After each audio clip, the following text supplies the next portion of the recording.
Good afternoon, everyone. Thanks for coming to the Pediatric Grand Rounds today. My name is John Andrews. I'm the Associate Head for Education in the Department of Pediatrics, and I'm pleased to introduce the annual Julia Berg Memorial Lectureship. And to do so, I would like to tell you a little bit about Julia. Julia Berg was 15 years old in 2005 and was about to begin her sophomore year at Southwest High School in Minneapolis. She was a swimmer, and she was in the International Baccalaureate program at Southwest. She had an internship at the Sierra Club, and she enjoyed spending time with her friends. She wrote a list of 40 words to remember in 2005, among them truth, compassion, love, peace, and chocolate. Julia died a few hours after successful surgery to remove her gallbladder. She'd been returned to her room, her mother was at her side, while her father had gone home to pick up her younger sister, Hannah. Her parents, Welcome Jody and Dan Berg, established the Julia Berg Memorial Lecture at the University of Minnesota Foundation to create an ongoing reminder to medical students and the wider medical community about the consequences of diagnostic error and the need for critical vigilance within the entire care team. And Welcome Jody, Dan Berg, and their daughter Hannah are here with us today, and I'd like you to join me in thanking them for endowing this lectureship.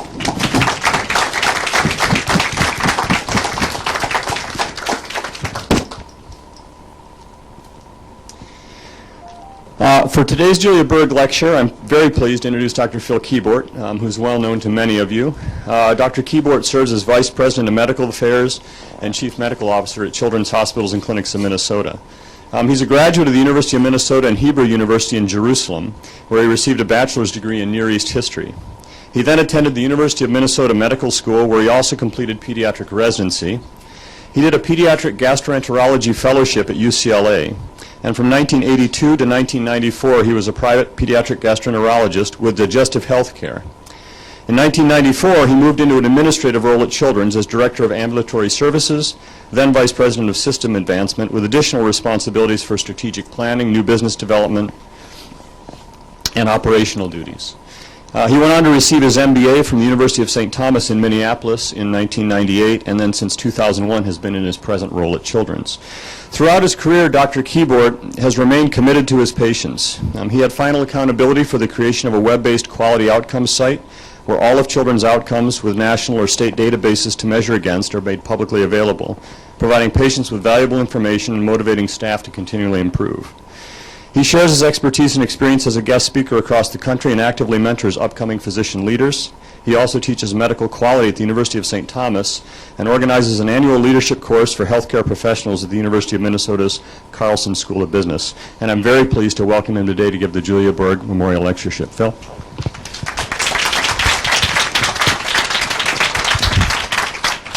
Thanks, John. I'm very pleased to also, you didn't mention this, but I'm the one who hired you to come when he came to Minneapolis. So I really appreciate it, and I am both honored and humbled that the Berg family would allow me to do this presentation today, because as we'll talk about it, this one event has had more impact on my life and my career at Children's and in general than almost any other event. And so for all of you, the doctors who've had and clinicians who've already been out for many years, each one of us will have or has had some major event that we'll never forget, ever.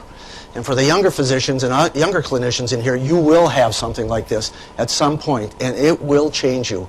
And this was one of those events that changed me dramatically, and I believe changed Children's dramatically.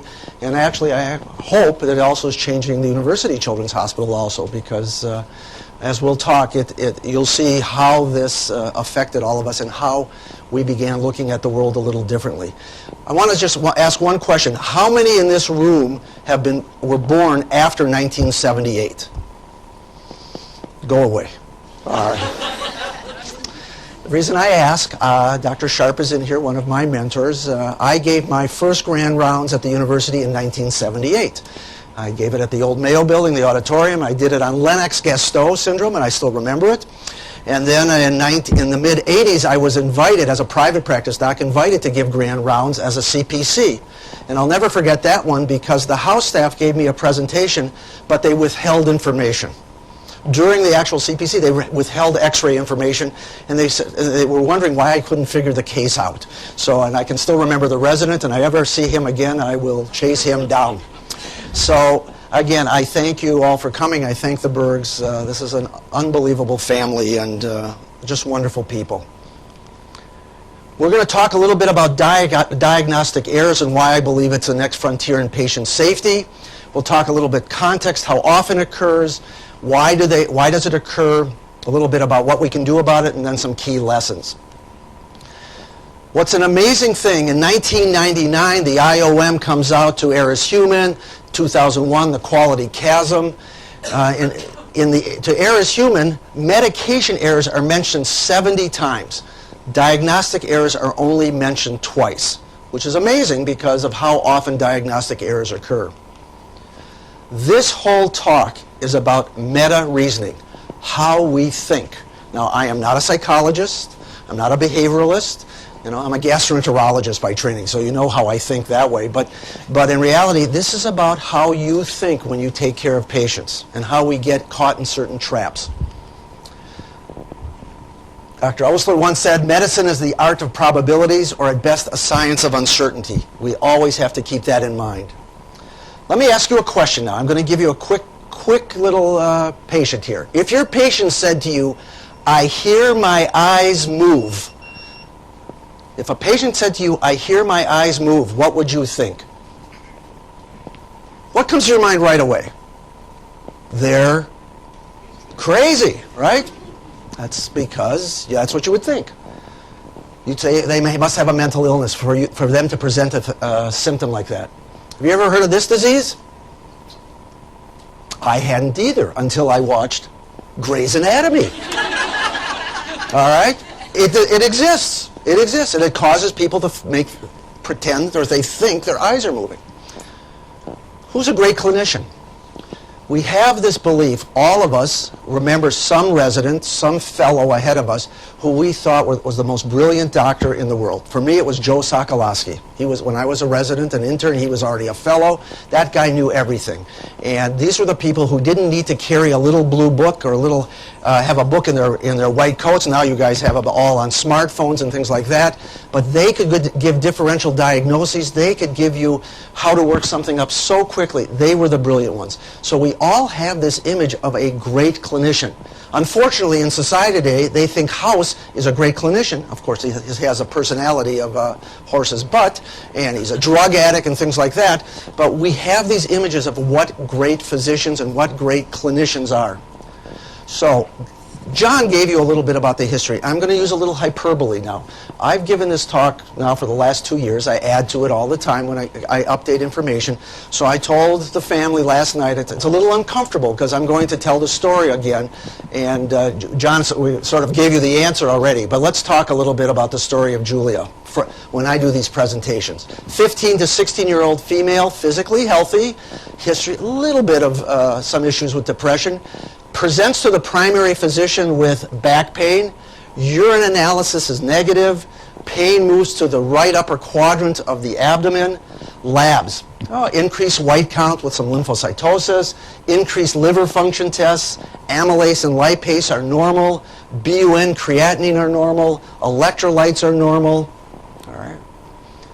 So somebody says, let's go, we don't know what's going on. First they think it's kidney, then let's go look at the right upper quadrant, let's go look at the liver and gallbladder. The CAT scan shows a very abnormal gallbladder, contracted, really ugly looking. The primary physician, the HEMONC doc, GI doc, ID, surgery, all do consultation. Everybody says, boy, that gallbladder looks bad. Let's go take a look at that gallbladder. They actually do an ERCP to make sure that the pancreatic ducts aren't blocked or the gallbladder, the common bile duct isn't blocked. It's not.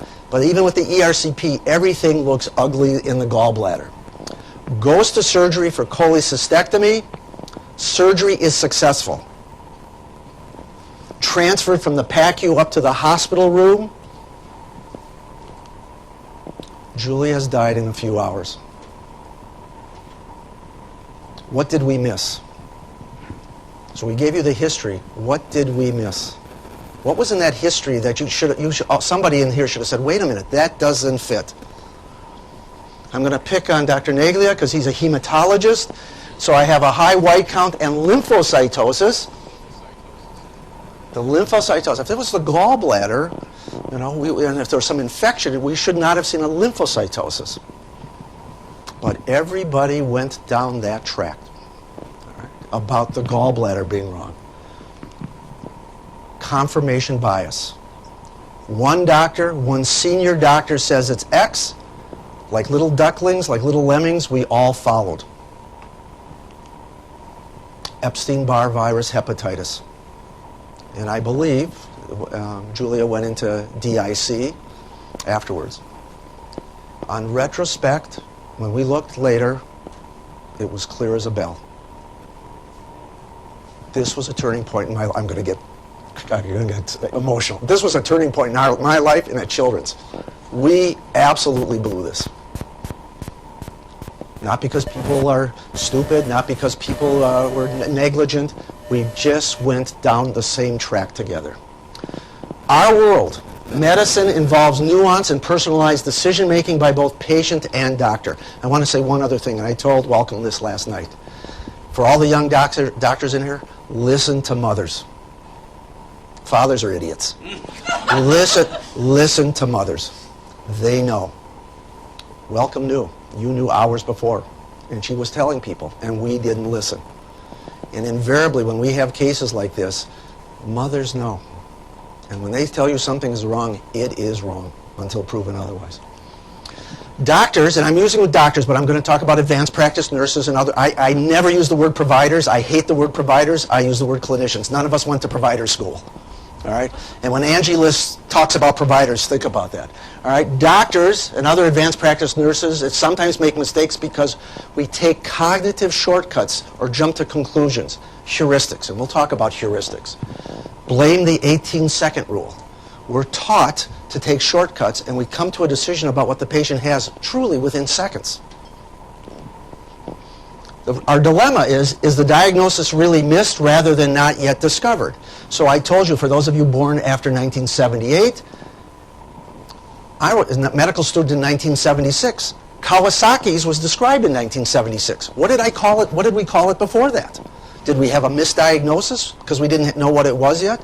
HIV, back in the late 70s. We didn't call it HIV. We didn't know what it was. So sometimes it's not just a misdiagnosis. We may not even know what the disease is yet. Every day and everywhere in every country, patients are diagnosed with conditions they don't have or their true condition is missed. We subject patients to tests they don't need, and sometimes the tests they need are not ordered. As we talk about this, what is a diagnostic error? It is a diagnosis that's unintentionally delayed. There was enough information there, and we blew it and we delayed it. Or we gave the wrong diagnosis, and where we missed something. Many of you understand the concepts of patient safety. Errors, this is not about errors. Errors are around us all the time. Today, every one of you does at least 30,000 actions. Out of every 1,000 actions you do, you will make an error three out of every 1,000 times. But each one of those errors doesn't cause harm, so it's okay. You ever say to yourself, gee, I put my keys away every night in the exact same place, but 3 times a year, I can't find my keys. Was I distracted? Was something else going on? So this is not about errors. This is about the harm from errors and how to prevent the harm. It's natural for all of us to separate errors into those due to knowledge deficits. Is it because we don't know things, or those resulting from thinking errors? And according to Norman, one of the authors in the bibliography that we'll be sending out, it's a combination of both.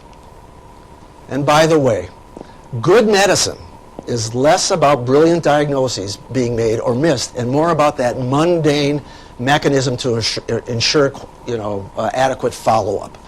This is about, did I check things in follow-up? And I still remember my first night on call at the university. Dr. Sharp will remember a guy named Dr. Steve Seelig. He was my resident that night. He reamed me out that night because I missed the sodium on a checking. And he began giving those messages. It's your responsibility to follow up. Did we miss a lab? The other thing is, it's not the rare disease that leads to a misdiagnosis, but rather the atypical course of a common and well-known disease. So I'm a 62-year-old guy, relatively okay, BMI 26, I don't have hypertension, my cholesterol's good. If I start having chest pain in the middle of this talk and say, geez, my left arm's hurting, you'll all jump to the conclusion, right? You'll say, he's having gallbladder disease. No, you'll say he's having a heart attack. But if it's a woman, somebody might say, well, maybe it's indigestion. We tend to think classical symptoms occur classically all the time, and they don't. How often do diagnostic errors occur? 40 to 80,000 times a year we have patients die in this country because of misdiagnoses. Pediatricians, so for those of us in this room who deal with kids, in a survey of pediatricians in 2010, 54% admitted making a diagnostic error at least once per month, and 45% noted making diagnostic errors that harm patients at least once a year. But how do we know much? What is it that we know about it? We do know that diagnostic errors are under-recognized, unrecognized, underreported, and it is very much an underdeveloped science. And I'm glad to hear where we have young faculty who are going to be focusing in on this, because for me, the next generation of docs really have to be thinking about how they think and how we do diagnoses. The problem we have is we don't have a test to know if there's a diagnostic error. I don't have a microscope to go under and say, this is a diagnostic error. Specialties. I talked to Dr. Furnival. I told him I was going to talk about it. Which specialties have the lowest incidence or rates of diagnostic errors and which have the highest? The lowest ones are those specialties that deal with perceptual things, radiology, pathology.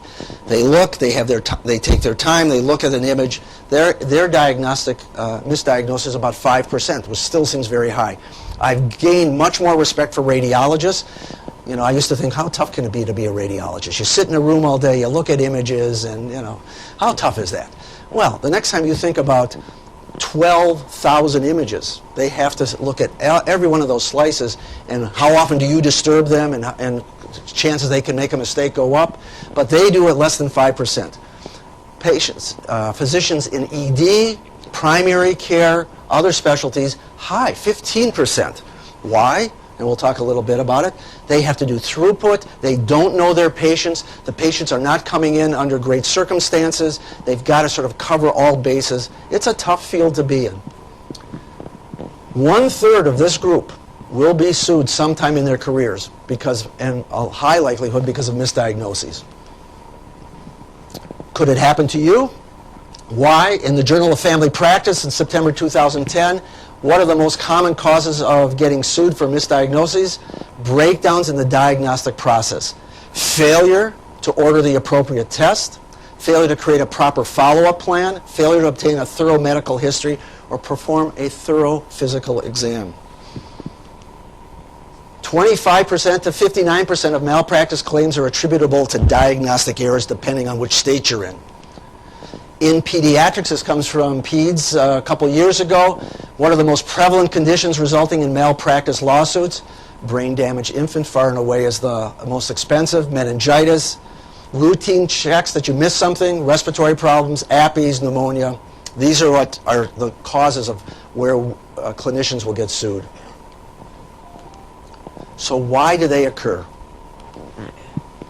Efforts to improve our diagnosis have been directed towards improving diagnostic technology, more and better labs. We have a tendency to say, okay, let's just order more tests.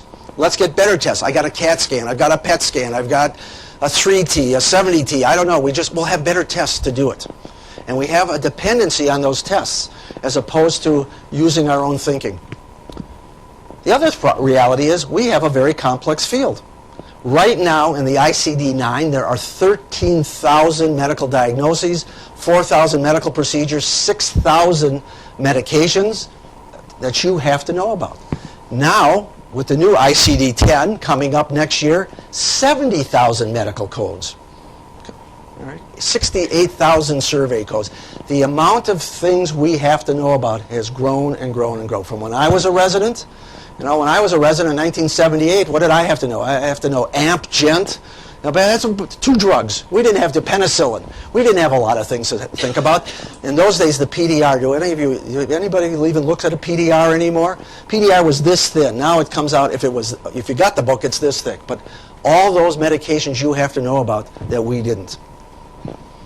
You have to understand a little bit about accident theory, whether it is in healthcare or it's any other industry.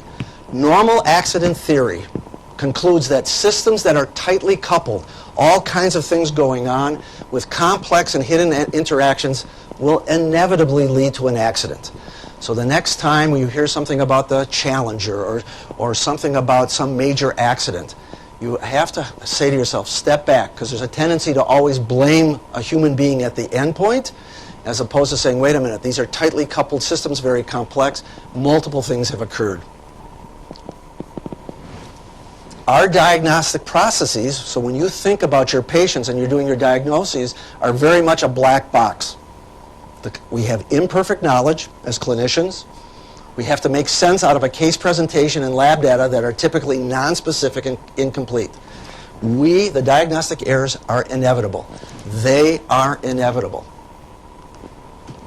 So why? What is our lives like that causes us to have to think that these are going to happen? Challenging disease presentations. I'm not going to read through every one of these things, but atypical presentations, non-specific symptoms, it looks like a benign course, red herrings are coming up. We know presentations can make it difficult. Patient factors in of themselves, communications and language barriers. Right now at Children's, for us, over 40% of kids, English is not their primary language. That's a major change sociologically in 30 years. All kinds of other things going on. Failure to share data, failure to follow up. Our patients have responsibilities also. Testing challenges. Test is not available based upon where your geography is. Logistical issues with scheduling, false positives and false negatives. We don't think a lot. We don't remind ourselves that a lot of our tests have a certain percentage that are falsely positive or falsely negative. So we get the test, we think, oh, it must be right. Equivocal results. We also all of us have issues with follow-up of tests. Stressors, and this is why it's so tough on the ED.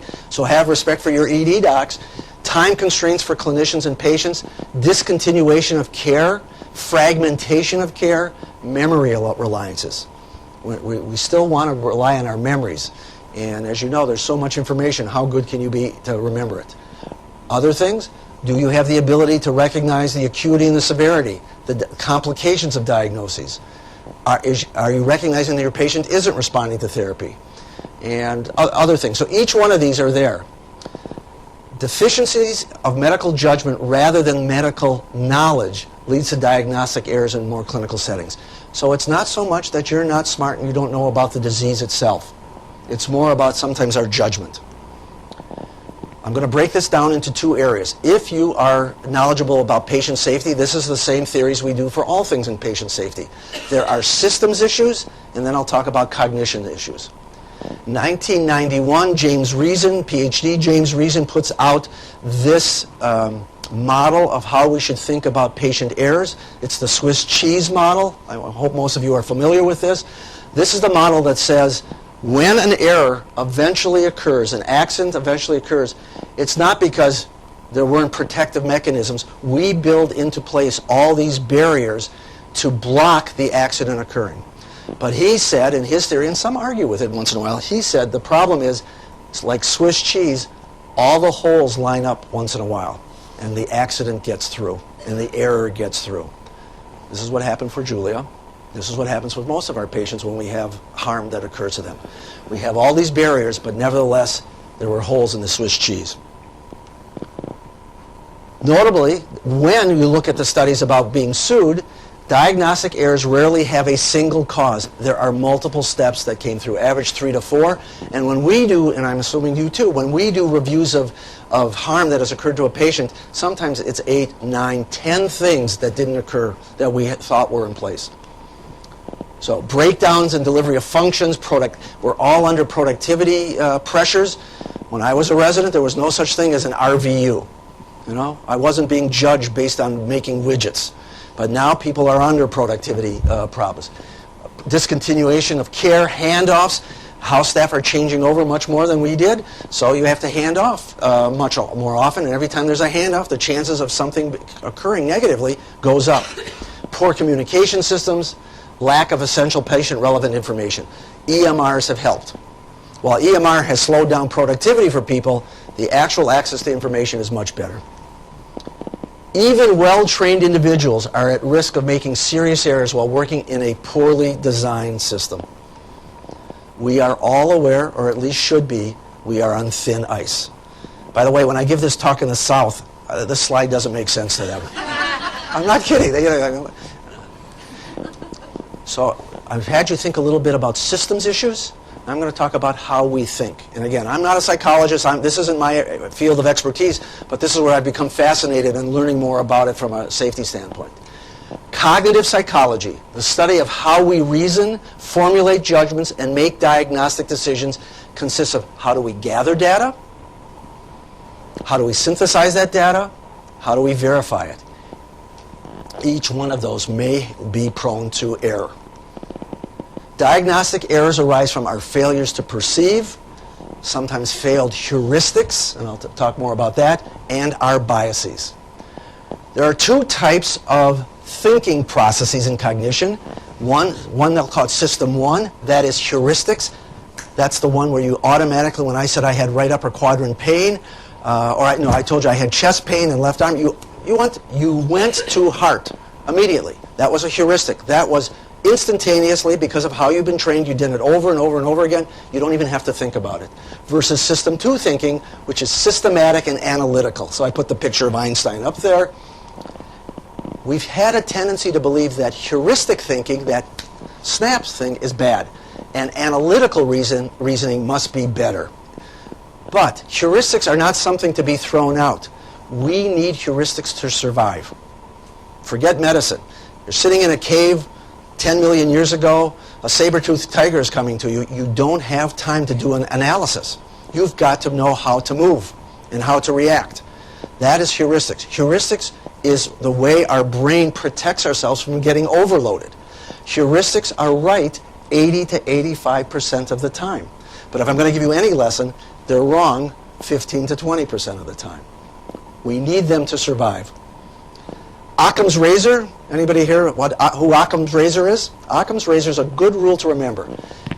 This friar in the 14th century said, the simplest explanation tends to be the best. But I want you to remember, only 80 to 85% of the time. So I'll use an example. It's 2 in the morning. My kids are home from college. They've gone away to college. They're up at 3, 4 in the morning. You always wonder why your kids text you at 4 in the morning. Like, what the hell are they doing at 4 in the morning? All right. But they come home to visit. Hannah comes home to visit now. And she goes out at 11 o'clock at night. And you're thinking, you're going out at 11? It's now 2 in the morning, 3 in the morning. They're not home. So what do you think my wife's first reaction always is? They're in an accident. They're dead. They've been in an accident. So as opposed to, I have 3 sons, as opposed to they're idiots, and they didn't charge their phone. So she and I have this discussion all the time. She'll say it, and I say, Occam's razor. I just say Occam's razor because it calms her down, it calms me down. And invariably the child will call you at 7 in the morning, 8 in the morning, saying, I slept over at somebody else's house. All right? Heuristics are mental shortcuts, efficient, effortless, right 80 to 85% of the time. They are good because as experts you get used to it and you think, and as an expert you can do heuristics.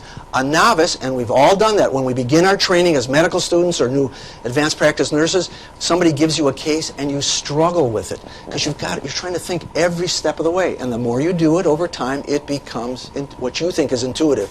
There is no such thing as intuitive. You learn it. You begin to memorize it. But here come the biases. There are over 100 biases in the way we think. I'm going to talk about 8 or 9 of them. In this room right now, who among you is an average clinician? Please raise your hand. Gail, and I know you're not. You weren't, unless you've changed, you never were. But all right, who among you is average? All right, no, one person. All right, who among you is above average? Come on, you Minnesotans. You're so... All right. And so it must imply you're all below average. Usually what happens when I ask that question, everybody's above average. You know, all of you, 90% of you are in the top 10% of your class. You know, you all think you're above average. You know, in Minnesota, we're just slightly, but the rest. Most of us, and what is this?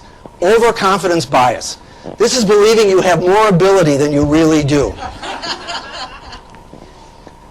But it's built into who we are. It is considered a weakness and a sign of vulnerability for clinicians to appear unsure.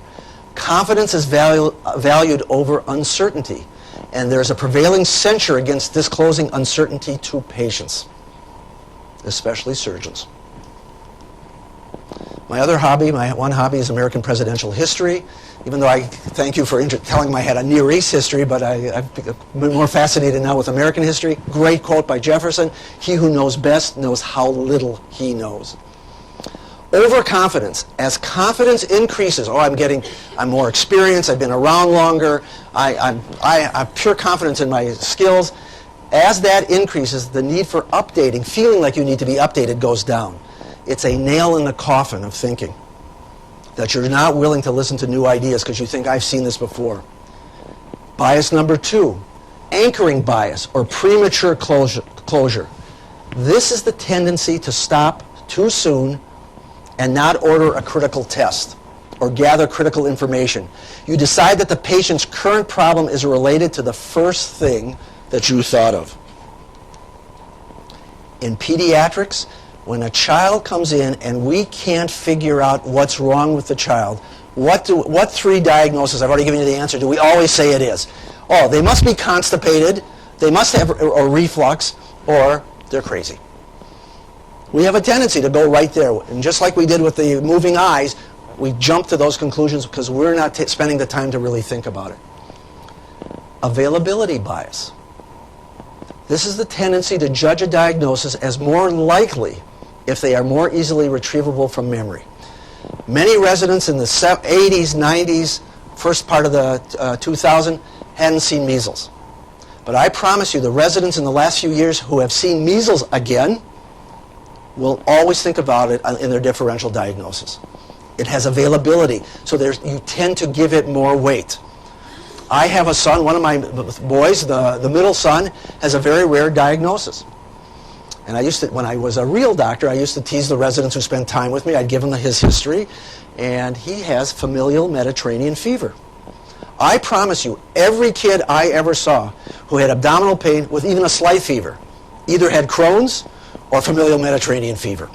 We all do that. We tend to keep in our heads those key diagnoses and because of their availability in our thinking.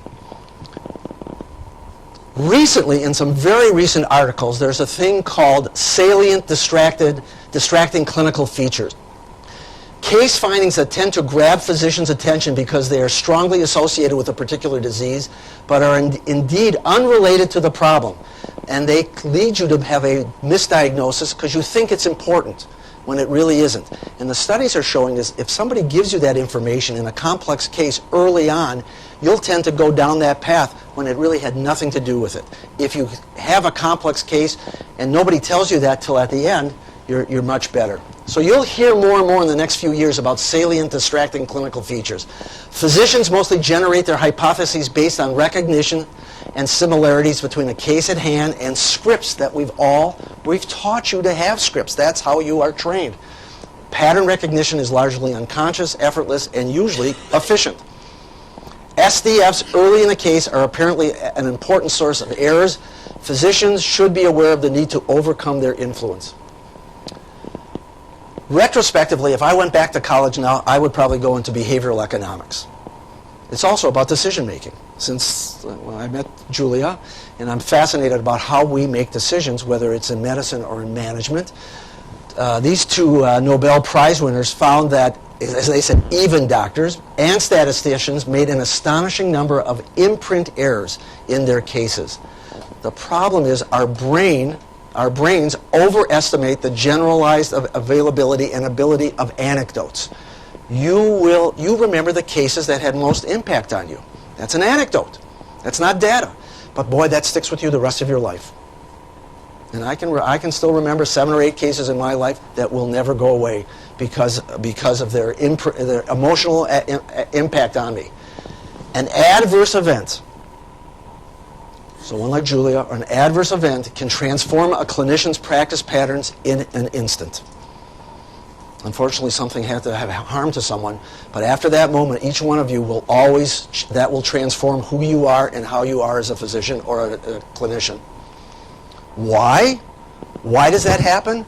You know, why would that event actually change my behavior? Neuroscientists have demonstrated that strong emotions modulate learning and memory. Indeed, the administration of stress hormones during a learning task improves retention weeks later. So you residents in the room, you don't know that, but we're putting steroids into you at all time, hoping that you will remember things even better. But it's true. You have this emotional event, and you will not forget it.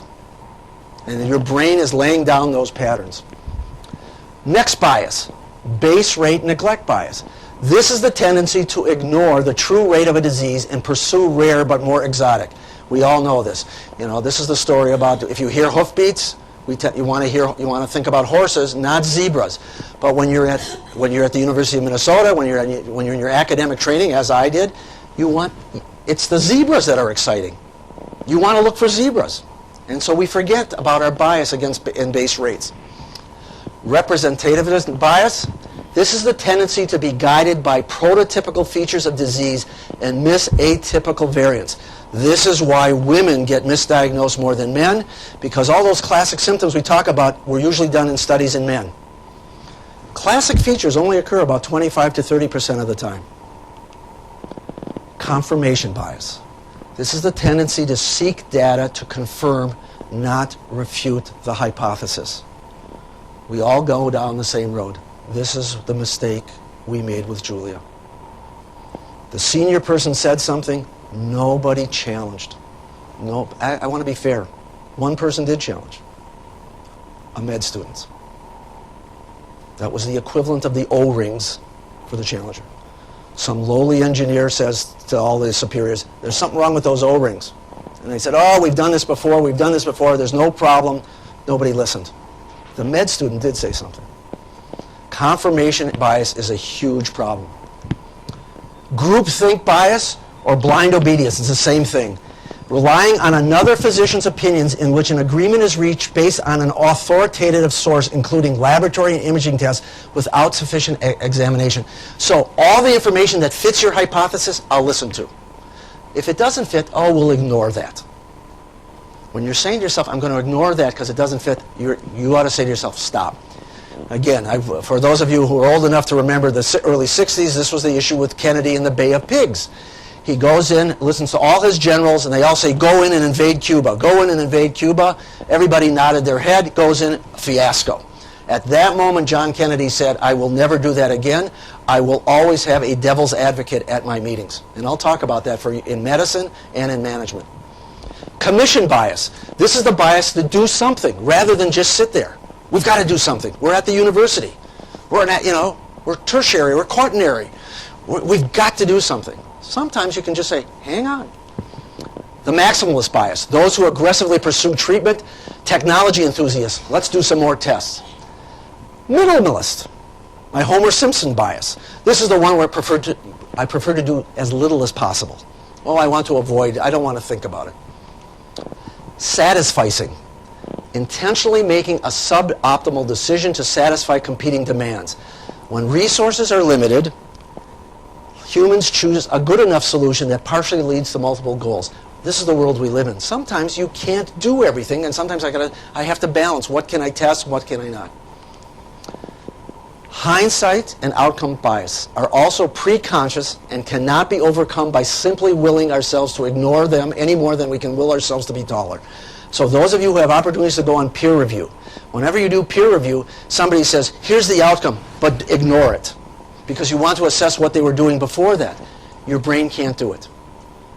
So once John told you the ending of what happened for Julia, your brain already automatically goes to an outcome, and you cannot stop your brain from having that bias. But you have to be aware of it. Cautioning reviewers not to let outcomes knowledge influence their judgments is ineffective. What's our reality, though? So each one of you, this is what you live through. Clinicians are, in fact, making the best decisions they can in the face of multiple competing demands. Not everything that should be done can be done in a single encounter. Encounters are constrained by time, absent data, clinical juggling, multiple problems, prioritizing some over others. It's a real world. At the same time, learning and feedback, we don't do a good job on. So if a kid comes into the emergency room and Dr. Furnival sees the child and says, I think it's this, but sends them upstairs and doesn't get any feedback as to what happens, how does he learn? How does the ED fellow learn or the residents learn? If you see a patient and you send them down to somebody else, are you getting feedback? We don't do a good job about that and getting our feedback loops. We're more like those lawn sprinklers that go boom. They just keep going and going without a good feedback loop and telling us information. Can you be unbiased? So I talked about 8 or 9 biases very quickly. There are hundreds. But if I say that to you, now that you know about them, can you be unbiased? The problem is you can't. You cannot be unbiased. But what can we do about it? I'm going to go over some general rules that will improve, and hopefully in the next generation we'll learn more about what is it we can do to teach the next generation. 2 heads are usually better than 1. Just remember that always. Always. What are some rules for good decision making? Be aware of those base rates. Consider whether data are truly relevant rather than just there. Seek reasons why your decisions may be wrong and entertain alternative hypotheses. Be willing to say, I may be wrong. Ask questions that would disprove. Remember that you are wrong more often than you think, 15 to 20% of the time. How about technology? An amazing phenomenon in the last 10 years in medicine is up to date.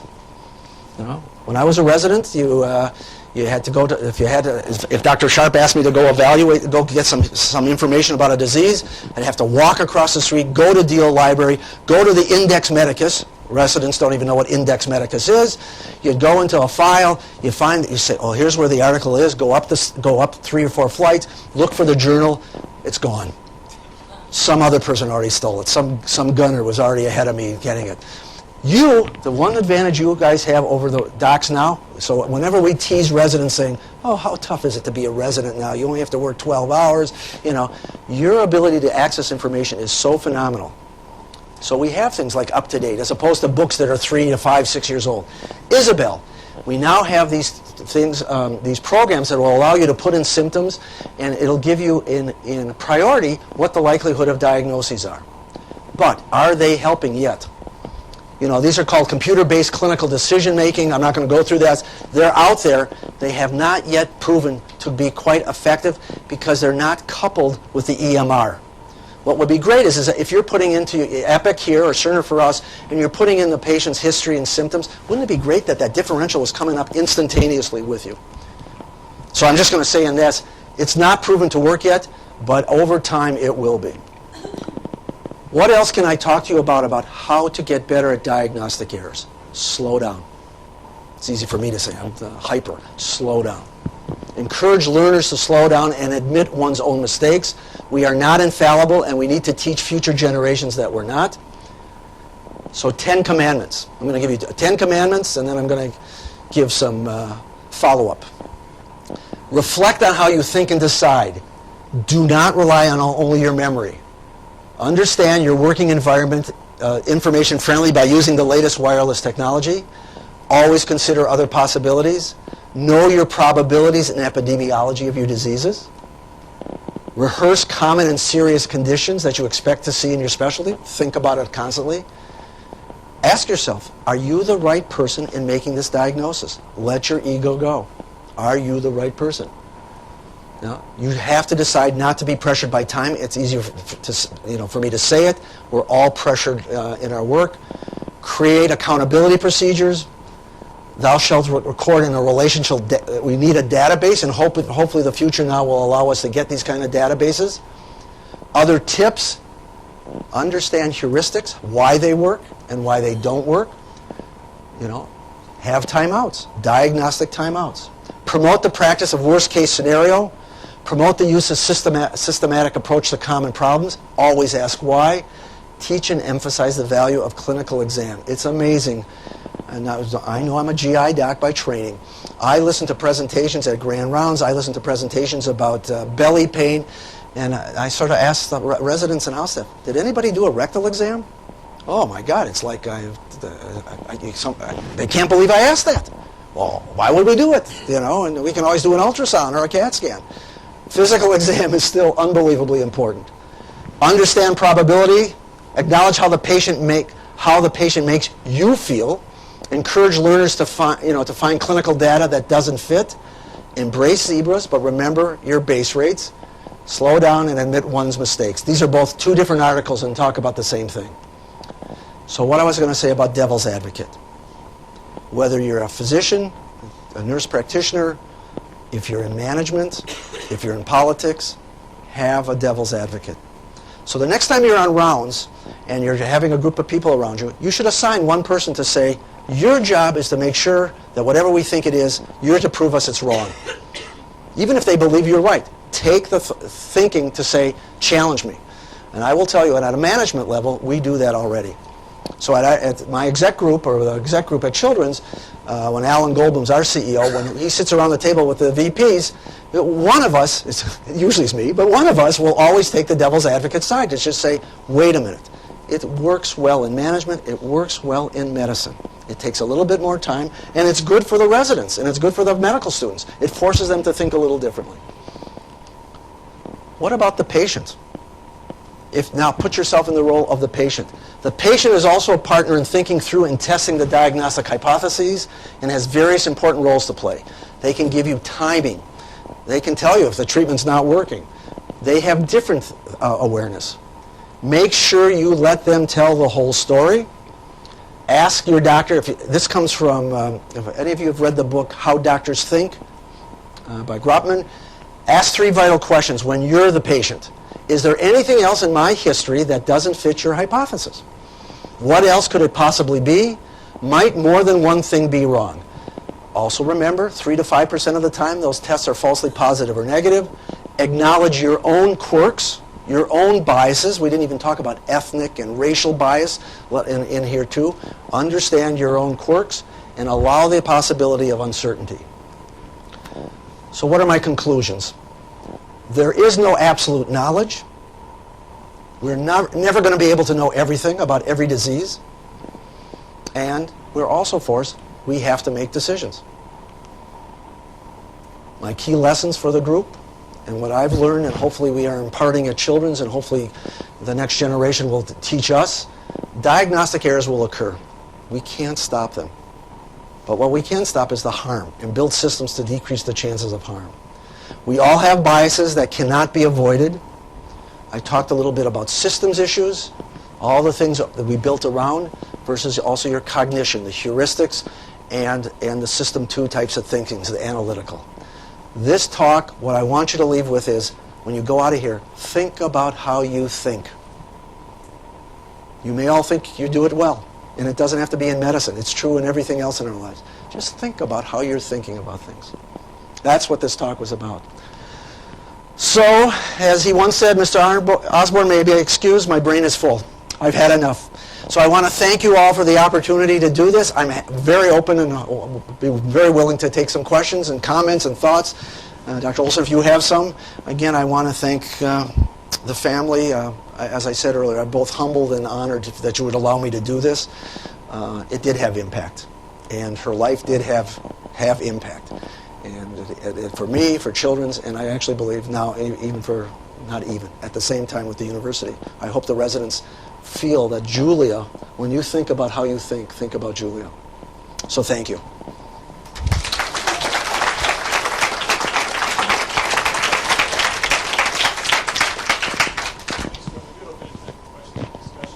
That under average doctor? Yes.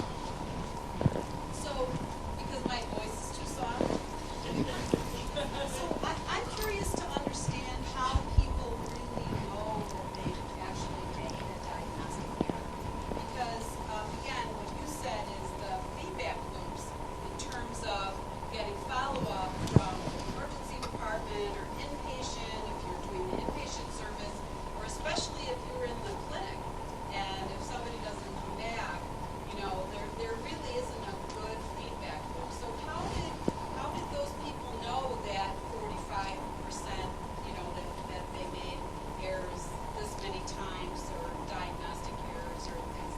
Yeah, so the question is about how do we actually know we made a diagnostic error, and I showed you that slide with the microscope. We don't have a test for it.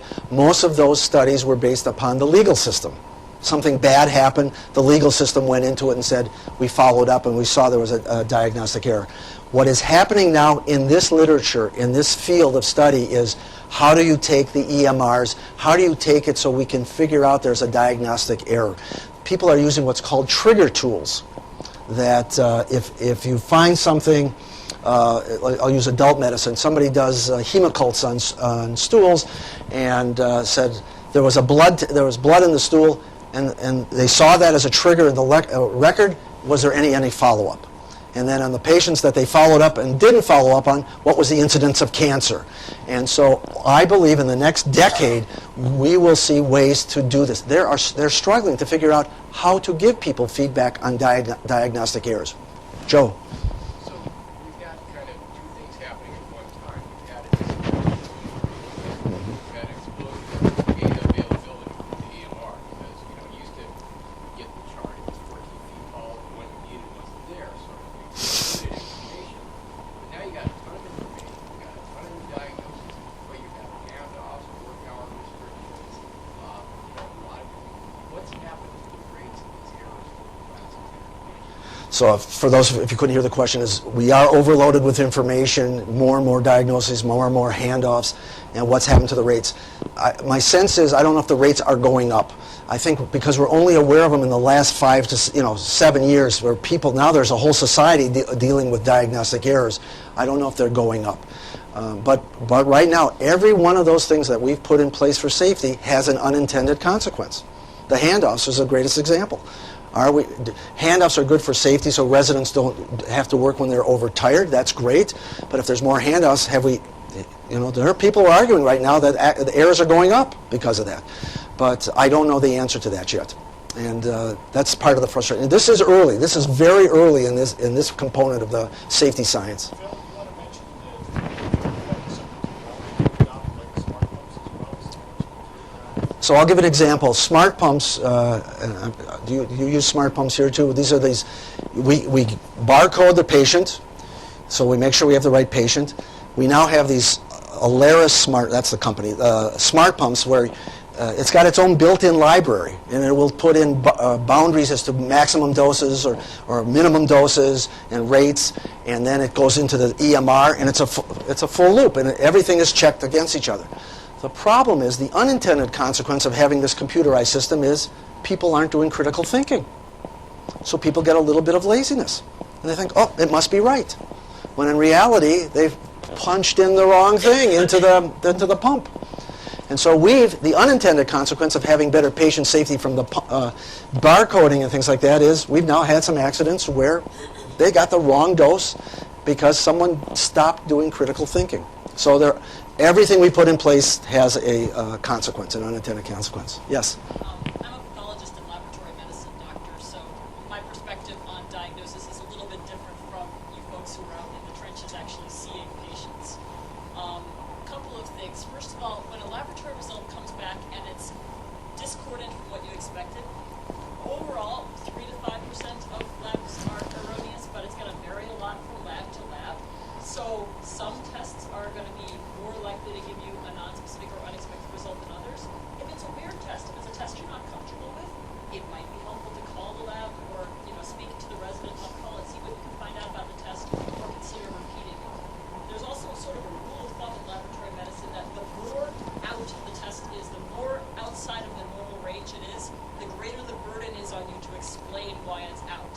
So if your TSH normal range is, say, up to 30 and you get a 600, there's probably something really wrong. It may be just a really wrong test, but you should probably investigate that and not just say, oh, I don't know about that. Along the same lines, if you have an anatomic pathology result, if your patient has had a biopsy or has had an organ resection, and I put out a report or somebody in my department puts out a report that doesn't make sense or doesn't go with your diagnostic theory, come talk to us. My door's always open. I love talking about cases, and we often wind up coming to a different conclusion or a more specific conclusion or some more targeted tests than what was in the initial report. Your clinical information helps me, and that helps me to give you a better diagnosis. Well said.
Yeah, and I worry about the older clinician or the more experienced who thinks, oh, I just knew. But they don't, they forgot. How did they get to that I just knew? It took years. It took pattern recognition over and over. And that's what we want to build in. But you know, to tell a med student, well, I just knew, it's like, as a parent, you just can't say, well, it's because I'm your parent. You know, that's not working so well for me, because I said so, and that's not it. So, all right. Phil, I think we've run out of time now, but I'm sure you will just sit down and Absolutely. individually at the podium if you have them. I want to thank you again for giving the talk. I want to thank the Berg family for supporting the lecture. Much appreciated. Well, thank you all. Thank you.